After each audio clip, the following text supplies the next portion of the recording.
देर रात एक ऐसी खबर आई, ईवीएम की गाड़ी पकड़ी गई। एक डीसीएम में भारी संख्या में ईवीएम की खबर से अचानक राजनीतिक माहौल गर्म हो गया और सपाई दर्जनों की संख्या में पूर्वांचल यूनिवर्सिटी पहुंच गए। हम बात करेंगे क्या है घटनाक्रम।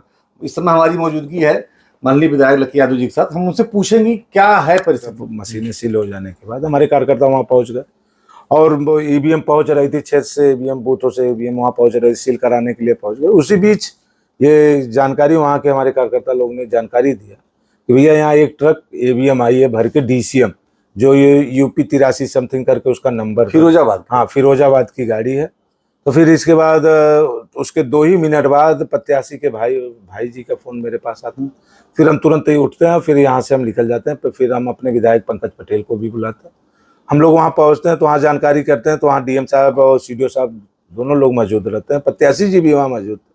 तो मैंने बात किया कि सर ये ऐसा क्यों। तो उन्होंने कहा कि ईवीएम मुगरा बादशाहपुर की एक्स्ट्रा ईवीएम थी, ये जा रही थी वहाँ पे स्ट्रांग रूम कलेक्टेड में वहाँ के लिए, लेकिन वहाँ जाम वाम होने के नाते यहाँ लेके चले आए। तो फिर मैंने उनसे कहा कि सर ठीक है, अगर ये एक्स्ट्रा मशीनें हैं तो इसका सर नंबर होगा, ये नंबर हमको आप दिखवा दीजिए।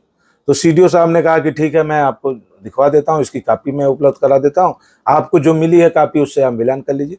लेकिन 3 घंटा बीत गया, सीडीओ साहब ने उसकी कापी हम लोग को उपलब्ध नहीं कराया।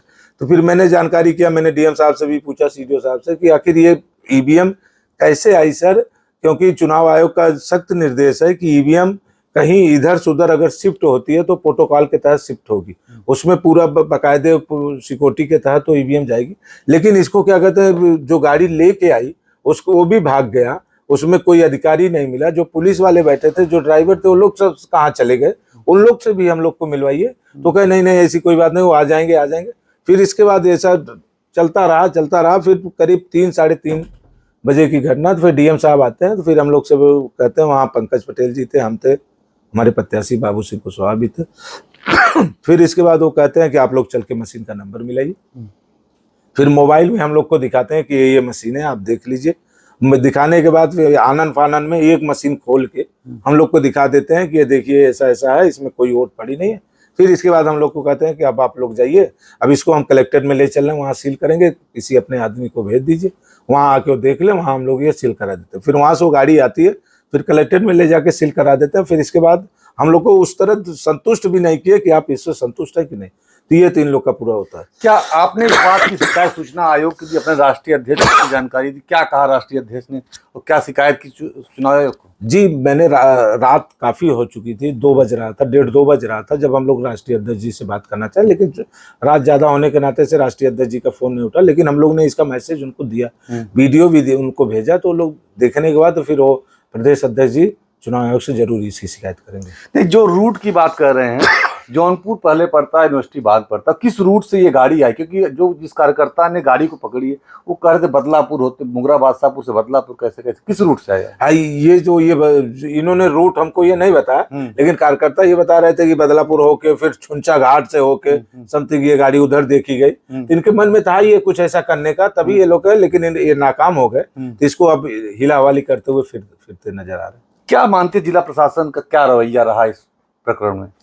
ये जान लीजिए कि भारतीय जनता पार्टी यहाँ से हार रही है चुनाव, और प्रशासन पूरा अपना एड़ी चोटी लगाई है कि हमको किसी भी तरह ये सीट दोनों जितानी है। अमित शाह जी का भी दबाव है, मुख्यमंत्री जी का भी दबाव है ये सीट जीतने के लिए। तो ये हमको लग रहा है कि ये लोग ईवीएम में खेला करने वाले हैं। 6वें चरण में यहाँ मतदान हुआ, दोनों सीट पर, चाहे जौनपुर की बात करें, मछलीशहर की बात करें, तो क्या लग रहा है, क्या समीकरण है, क्या जीत के प्रति आश्वस्त है? यहाँ पे इंडिया गठबंधन के दोनों प्रत्याशी यहाँ से जीतेंगे, जयप्रिया सरोज जी हो या बाबू सिंह कुशवाहा, दोनों लोग यहाँ से चुनाव जीतेंगे। इस बार का जो चुनाव हो रहा था, बेरोजगारी, महंगाई, रोजगार, किसान, नौजवान पे ये चुनाव हो रहा था, तो इस बार जनता चुनाव लड़ रही थी, कोई प्रत्याशी चुनाव नहीं लड़ता, जनता पर्सनल चुनाव लड़ रही थी। तो इसलिए यहाँ पे इंडिया गठबंधन के दोनों प्रत्याशी यहाँ से जीतेंगे। जो ईवीएम गाड़ी कल बात हो रही थी, क्या प्रत्याशी संतुष्ट है, क्या सपा कार्यकर्ता संतुष्ट है? जो जिला प्रशासन ने जो कारण बताया, जो चीजें बताई, क्या उससे आप लोग संतुष्ट हैं? नहीं, हम लोग उससे तो अभी हम लोग संतुष्ट नहीं है, लेकिन हमारे कार्यकर्ता वहाँ डटे हुए हैं। अब ऐसा नहीं होने दिया जाएगा, हम लोग कंटिन्यू लगातार वहाँ पे हमारे कार्यकर्ता डटे हुए हैं। ये मैं जान रहा हूँ। क्या भैया आगे इसकी शिकायत चुनाव आयोग को करेंगे? आपने राष्ट्रीय अध्यक्ष को लिखित में कुछ सूचना दी कुछ, क्योंकि आगे तभी बढ़ेगा कोई चीज जब आप लिखित में कुछ सूचना देंगे या शिकायत करेंगे। क्या प्रत्याशी अभी तक शिकायत किया चुनाव आयोग? ये हम चुनाव आयोग को भी शिकायत हो गई है और हम अपने राष्ट्रीय अध्यक्ष जी को भी लेटर भेज दिए। राष्ट्रीय अध्यक्ष जी का दौरा था कुशीनगर, इधर आज राष्ट्रीय अध्यक्ष जी आए हैं बलिया, फिर वो रिटर्न जाएंगे तो फिर इस पे हम लोग बात करेंगे। अभी तो क्षेत्र में होंगे, अभी तो बात भी नहीं हो सकती। शाम को हमारी उनकी बात होगी, फिर उनका जो दिशा निर्देश होगा वैसा करेंगे। मतलब अभी तक शिकायत नहीं हुई है? नहीं, शिकायत तो हुई होगी चुनाव आयोग को। हाँ, चुनाव आयोग को शिकायत हुई। अभी प्रत्याशी महोदय जी से मेरी बात नहीं हो पाई है, अभी मैं बात करके फिर इसके बाद मैं कंफर्म करूँगा। धन्यवाद। ये तो लकी यादव जो विधायक मल्ली का कहना है कि हम जो जिला प्रशासन ने जो कारण बताया उन कारण से भी संतुष्ट नहीं है। न तो अभी तक चुनाव आयोग को लिखित शिकायत की गई, राष्ट्रीय अध्यक्ष को बता दिया गया है, लेकिन अभी तक कोई लिखित उनको भी सूचना नहीं दी गई, क्योंकि आज वो कुशीनगर दौरे पर हैं। कैमरा पर्सन अभिषेक के साथ दीपक सिंह, न्यूज स्टेट जौनपुर।